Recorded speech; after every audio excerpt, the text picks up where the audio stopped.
Hey, everybody.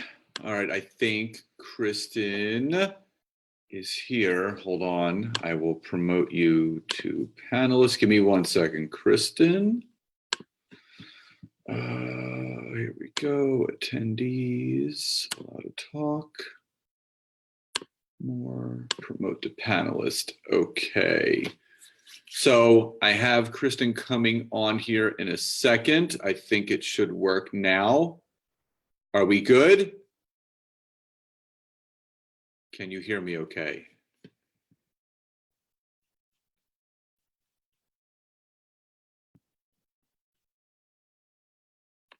Hi. Can you hear me?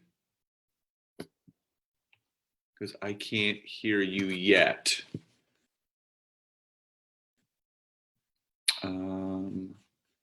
Let's see for a second, participants. Let's go here. All right, can you hear me? Yes, there we go. Can you see me? I can see you, and all right. I can hear you. So we are in business. Fantastic. Well, thank you for obviously jumping on so quickly. I know we just had our interview last week about Philly Made Creative, and I really wanted to. A lot of my network and a lot of my friends are network marketers. They are entrepreneurs, and I think everyone is looking to learn exactly how to properly brand themselves. And we are living in a saturated digital and social media world right now, and I think it's so important to raise attention and awareness for those. And why I wanted you to come on with me today is because I do interview a lot of business coaches, and I interview a lot of people within my field, but I always talk about entrepreneurship is like a restaurant. There's the people in the front of the house, which is me. I'm there to greet everyone that I meet. But then there's the back of the house, the people in the kitchen that are serving everything up. And that's where you come in, because you help entrepreneurs, you help business owners really start to separate themselves from what everyone else is doing. So if you could, I'm going to turn the floor to you before we go into a little bit of back and forth. But if you could just, let people know who you are, what you do, and what Philly Made Creative is all about, and then we can get into some Q&A. Sure. Yes, Scott, thank you for having me on this Facebook Live. I think that this is my first Facebook Live that I'm doing, so this is exciting for me. Awesome. So I have a agency. It's a marketing and creative agency called Philly Made Creative. I started it with my husband about 5 years ago, and really it was 3 years ago that we left our jobs, went full time into this business, and really just took that leap. And for us, we've been building this agency as a way to help businesses. We look at it in two different ways. So we help businesses that are in more of a traditional sales channel, the traditional sales model, where relationships are so important. They're probably doing a lot of golf outings, they're doing a lot of sponsorships, associations, bring them into the digital age. And then vice versa, companies that are more in the startup realm, they're more tech companies, helping them in some more of the traditional methods, how to get people to trust you. What is, bringing that human touch into the relationship from a very tech heavy world. So what we like to do with companies that are, they're mostly established companies, or if they're a startup, they're funded companies. We look at what are they currently doing and how are they looking to grow. And one of the biggest things that I hear from people is, wow, I feel like you're my therapist. And I say, all right, I'm really not your therapist. I'm not a licensed psychology professional, but I am somebody who really listens to you. And I listen to what you're looking to do and how you want to grow and how you want your business to grow. And I'm going to be there to help get you past those fears. I'm going to be there to help get you past that sticking point that's keeping you at one place and help you get to that next place. So, obviously entrepreneurship has a couple different looks to it, because obviously you're on more of the small business and the established business side, but in entrepreneurship, there are general tips and things that anyone can take. And, my world is in entrepreneurship, business coaching, and network marketing. And when people step into that realm of network marketing, which a lot of my network is, and we do have we have about 9 or 10 people watching with us right now. And, the one big thing that they're really wanting to know is, how do I separate myself from everyone else? Because the big thing is this: no matter the size of the company, the product, the good, the service, or the network, everyone is looking for ways to really separate themselves and to really have their own voice with what they want to do. So, in network marketing, people choose to partner with certain companies that represent, whether it's skincare, it's health and wellness, it's hair care, or whatever it is. And the same thing can be translated to a brick and mortar, someone that owns their own business. I owned gym, so I was in, health, beauty, and wellness. So what's a very, very up-to-date, simple tip that obviously we're in this saturated digital world. And for those people that are just stepping into entrepreneurship, or, there's people in my network that do network marketing, but they also have a traditional brick and mortar as well. What are some of the newer things that you are seeing people do to really start separating themselves, not so much from the competition, but, keeping in that collaborative mindset, that creative mindset? What are some things that people are doing nowadays to really start separating themselves? Yeah. So, well, first thing I'll say is that about 6 or 7 years ago, I was a part of a network marketing group. So I do have some experience in that. And one of the things that I learned is you really can't just push your product. No matter what it is, if you are a business, if you're selling, if you're going into an established brand and it is, you are owning your own business, you really have to build relationships and build that trust with people. So while it would be great to say, here's the one thing that everyone's got to take away, and then this is what they'll get, what'll have them start selling more or doing more.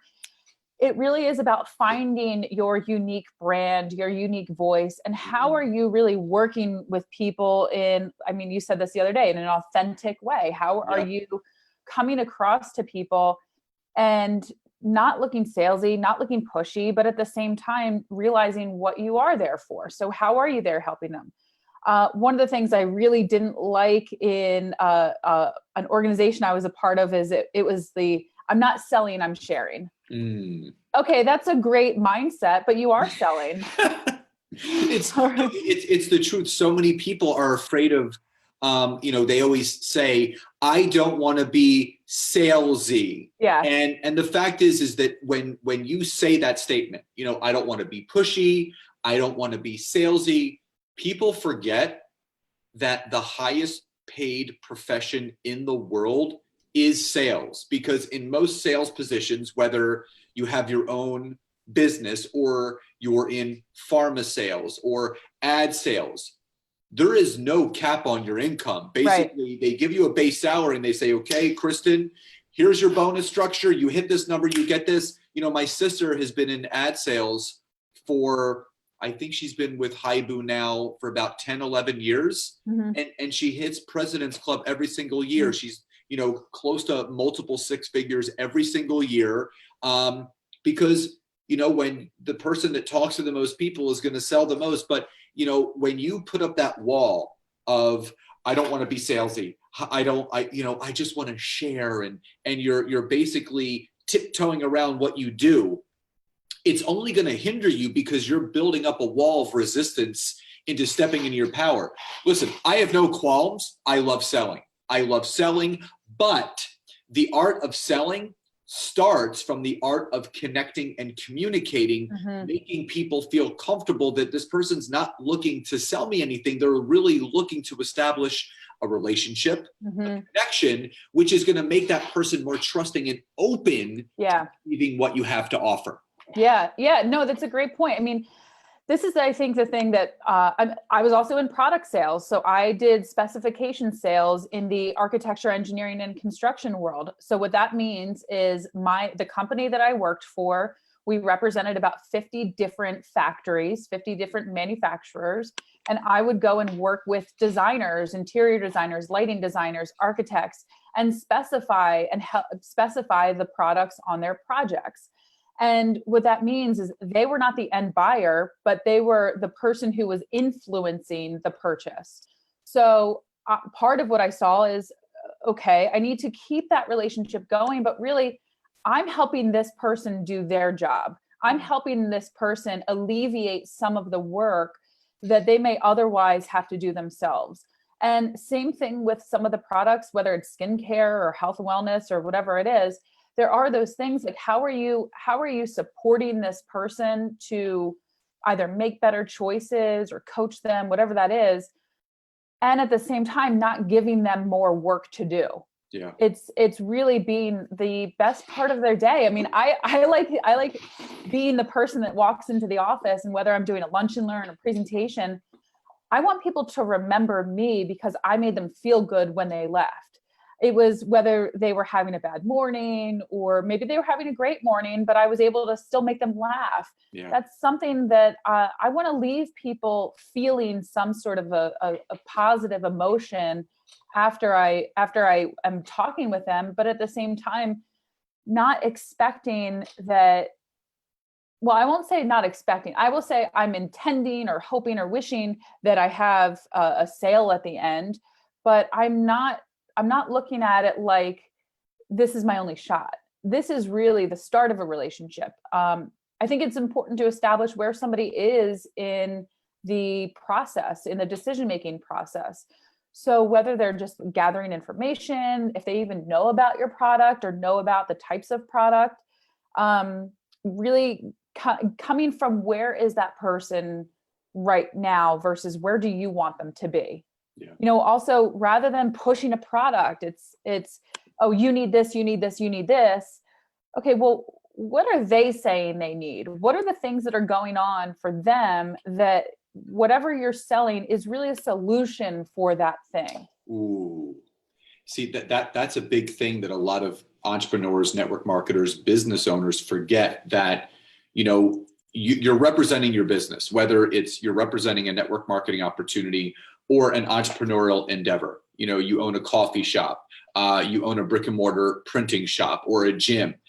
You have to remember why you're doing what you're doing. You know, what is, you know, they call it the golden circle. Simon Sinek talks about this all the time. Right. It's, you know, the what, the how, and the why is in the middle. And no one really cares about what you do or how you do it. They care about why you do it. So Right. instead of trying to sell, and instead of trying to convince yourself that you're just sharing and you try to, you know, tiptoe around it, if you just come at people in a very genuine and authentic way from a heart space where you're looking to really serve people to better them, that's how you start separating yourself. And there is no competition because you're staying in your own lane. And I heard someone say this one time, that if you've ever watched horse racing, you know, horses are in competition, but if you ever notice, when a horse is racing, they always put those eye blockers so a horse can't look to the left and the right to see what else is going on. They can only stay straight ahead so they can see where they're going. The same analogy needs to be taken with any entrepreneurial or small business endeavor. You know, if you spend too much time looking around at what other people are doing, it's going to distract you from focusing on what you should be, which is focusing forward on what you want to achieve. So what do you think, you know, and I think outsourcing is a big fear for a lot of network marketers, because as they start to grow, as their teams grow, as their income grows, you know, they're still looking to just hold everybody right here. And they don't want any outside influence. They don't want anyone causing a disruption or distraction. But outsourcing and starting to build a team around you, like what you and your company does, is so essential, because, you know, most people, when they get to that point, and this is where I was about 6 months ago, you find yourself working more in the business instead of having the time to work on your business. So let's touch on that for a second. What have you learned about being the back of the house, so to speak, and what you have been able to alleviate, the pain that you've been able to alleviate with some of the people that you've worked with in companies, for that entrepreneur, network marketer, business owner that's watching this right now, what problem from a heart set, from a foundation point, does your company truly solve? Because it could be a way, it could be how they're feeling right now. They're feeling stressed and anxiety and overwhelmed. So when you guys come in, what's the immediate void that you end up filling for that person or that company? Well, one of the first things, like you said, is that people tend to not work on their business. They're constantly working in their business. And a great book that I read probably 10 years ago is The E-Myth, which I'm sure some people have read that. But The E-Myth is really all about creating some processes. What are those standard operating procedures that almost anyone can come into the business and support you? So whether that's having an assistant or it's having a virtual assistant, having a way to not have to do it all and not have to reinvent the wheel every single time that there's a problem. So that's one of the things, is looking at, all right, what are those inefficiencies? What are those things that you're making up every single time? Maybe there's a process that you can create. If it's marketing, it's really about where are you looking to go and where are you looking to grow? Are you in the right segments? Have you segmented your market share? Do you think a new brand is really what you need to do? So some companies come to us and they are in the phase of figuring out whether it's figuring out their communication strategy or figuring out their product offering or figuring out who their market is. Part of what we look at is, all right, what is the business that you are looking to develop? What do you really want to develop with your business? What problems are you really solving? What really is your craft that you are looking to master? What are those things that you can be great at? And whether there is competition or not, I don't want to be, I'm not going to say that there is no competition in business, because there absolutely is. And at the same time, what is going to have somebody trust you? Look, it all comes down to trust. It comes down to whether it's a personal trust or I trust this brand. What is that thing that you are going to be known for? You'll see behind me, I have these 4 tenets that we have. We have master your craft, accept the truth. That's one of the hardest ones for people. We really do follow these. We've taken a lot of time to create these. Develop the business you want and enjoy the climb. And when we are working with a client, we go through each of these steps, whether it is in that order. It's probably not in that order most of the time, but once we get to the acknowledge the truth, that tends to be the hardest, is when people are just delusional, or they don't want to deal with that area of their business, or they've been putting it off. Sometimes you just have to deal with those things if you want to grow. Otherwise, you're going to stay comfortable. Otherwise, you're going to stay how you are, and you're not going to grow. So there's a lot of, like I said, people tend to open up about those things that have been a problem for them, or at least have been, gnawing at them or picking at them. Mm-hmm. And we actually help walk them through. We stand shoulder to shoulder, helping you work through those things. And yeah, sorry. No, I mean, I'm completely on point, because it doesn't matter what the business or what the business model. I think there's always a sense of avoidance in business. And it wasn't until I actually turned the mirror around on myself with the help of my fiance, Nancy, who you met. And she's like, listen, you gotta start outsourcing. And, obviously she has stepped in as my project manager to help me. And now we're in the interview process of working with multiple VAs that are going to be working with me on different projects. When you learn that you can only stretch yourself so far.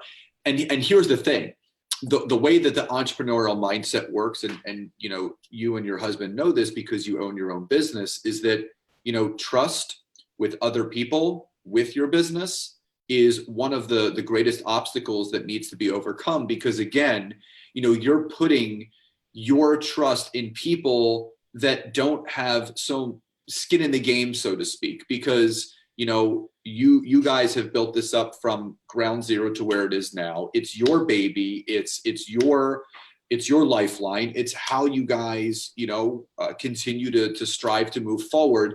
And then you have to take all of that and you have to entrust it in people that are doing the best they can with the skills that they have. And you're hoping that they put the same time, energy, and effort that you will as if it was their own. And sometimes it works out and sometimes it doesn't. But that brings me to an interesting point. There's a lot of entrepreneurs. There's a lot of people that own their own business that they invest in coaching programs or they invest in this and they have a bad experience and they lose money. And they let that one experience dictate any potential future non-investments, because they'll say, well, Kristen, I invested in a digital agency before and, a branding agency before, and this is what happened. I lost $15,000, files were lost. So people tend to let their past dictate where they can never get to because they put that blocks up. So let's speak on that, because this can be stretched across entrepreneurship and business ownership, alike. So what would you say to that person that maybe worked with a branding agency or a digital marketing agency and they did not have a good experience? They were overpromised and underdelivered, which is what no one ever wants to do. And I think myself and you and your husband were the same things. We always like to underpromise and overdeliver. So what can you say to that person that's made these investments before and it didn't work out and they've stopped and they're still allowing that old story of how it went before? It's stopping them from moving forward with someone else. Yeah, that's a great question. I wouldn't say that there's an answer for that. I would say you have to show it in your actions. So when there's a company that has had that experience, part of what there is to do is to be a little bit more transparent and patient with that person. The moment you start pushing them and risking their trust level with you is the moment they're gone. You can't force somebody out of the way that they have thought of from the past and their existing mindset. You can only show them through your actions how this is a different experience. This isn't your previous person that you hired. Similarly, you have entrepreneurs who are, you're selling a product or you're selling a service and you're selling it to another person. On vice versa, you're talking about virtual assistants. How do you trust people with that? It's the same exchange of trust. You're just on the other end. So the same thing that you're going through, and it's not gonna look the same for everyone. It will be completely unique for each person because we all have a past. We all have our futures that we're looking forward to. We all have what we're dealing with. But when there is that exchange, when there is that transaction happening, recognizing whether it's you to a client or you to a vendor or a sub, there is trust that's going to have to be built. It's not something that just gets handed to you. That respect, and sometimes it comes down to how you act in that time of conflict. For us, we often dig up a lot of that conflict with our clients. We often get into those little nitty-gritty things that didn't work in their past and help either clean them up or pull them out and create that future plan to help mitigate those things. And so part of it is a balance. It's a bit of a dance on what does that trust level look like? What is your skill? What are your skills and experience? Is this really a thing that you are trying to push on someone that you don't really know? Is it something that you really do have that domain expertise? Do you need to bring somebody else in to collaborate on this because there is a piece of this project that maybe you just don't have? And rather than faking it through, just being honest and transparent with that person. You don't have to say to your client, oh, I don't know this, and therefore I'm not going to do it for you. You don't even have to say, oh, I do know this, and so I will do it for you, and then figure it out later.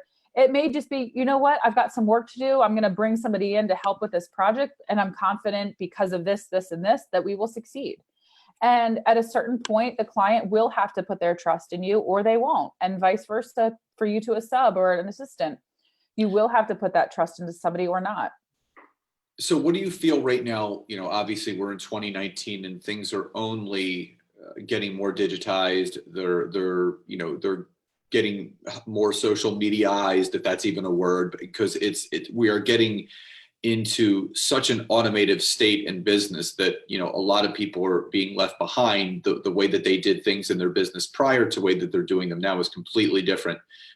Before we come to the end of the interview, what's the biggest thing that people need to know right now, as far as what they truly need to do in order to not to get ahead of the curve? Because I really feel like there's no getting ahead. The curve is always one step ahead of us. But what is something that someone can do right now to start making those steps forward, to make themselves more visible, and getting the attention and awareness that their business or their brand is looking for? One thing is make sure you know your stuff and learn the fundamentals. So whether it's communication in person or communication digitally, it's still communication. So learn the fundamentals of business and communication and how to really be with people. How are you going to interact with people? It doesn't matter if it's online or if it's in person, but it's still communication. It's still business skills. Another thing is being consistent. So whether you pick a platform like Facebook or Instagram or LinkedIn, I'm a big LinkedIn fan. I do more business to business. And I try to be consistent. If I'm not consistent, I notice that my engagement goes down. I notice that people sort of go away. And I need to do the work to build those relationships, not the other person. My role is not to give other people more work to do. My role is to support people in what they're looking to do. So that looks like creating valuable content. And it's going to be different for every person and everyone's intention and what they're trying to do. But valuable content does not equal viral content. Viral content does not equal valuable content. One of the biggest viral pieces of content that I've had recently on LinkedIn, it was over a direct message from somebody that was an inappropriate type of message to send in a professional atmosphere, and I called them out. I saw that. Did you? I did. It really kept moving it, and whether that is valuable or not, that's left up to debate. But what I see is the value comes in what is something that somebody isn't going to find in their feed. What is something that you can create and you give it to that person because that's what's going to help them, and you give it to them specifically because you know that this is what they're looking for. Yeah. Not, hey, I'm going to push my stuff. I completely go with the quality over quantity. So yes, in the feed and the posting, you need to be there. You need to be top of mind for people. But at the same time, don't forget that human connection. Don't forget that way of creating that valuable content. Look, even if it's somebody that you know is following you and they're looking for a job, or they're looking for a thing, or they're looking for an article, or looking for more information, just finding a way to bring value to whoever that is. That's just one of the biggest ways that you're going to build trust and build that relationship.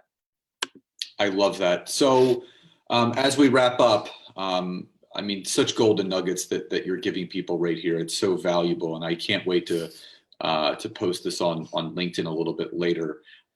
So where can people find you on social media? How can they get in touch with you? And obviously, I know how much you love connecting with people and brainstorming and finding out if there is a void that you can help fill with your company. So how can people get in touch with Kristen Berman? Yeah, so you can find Kristen Berman on LinkedIn. I'm also on Instagram, although I don't post on Instagram that much, but come follow me on Instagram. And you can check out my website, phillymadecreative.com. Awesome. So listen, we're running this back. It's like we're doing this like every week now, which I'm really excited about, because I love supporting other people that not only have the entrepreneurial spirit, but they have such a heart set that they really want to impact and show people that they can achieve anything they want to when it's done in a very genuine and authentic way. And I think that's what you guys stand for. And just wanted to thank you again for your time, continued success, and looking forward to more collaborations together down the road. Scott, thank you so much for having me again. This has been awesome, and I really appreciate the time. Absolutely, my friend. Have a great day, and we will connect again soon. Sounds good. Thanks. Bye-bye. Bye.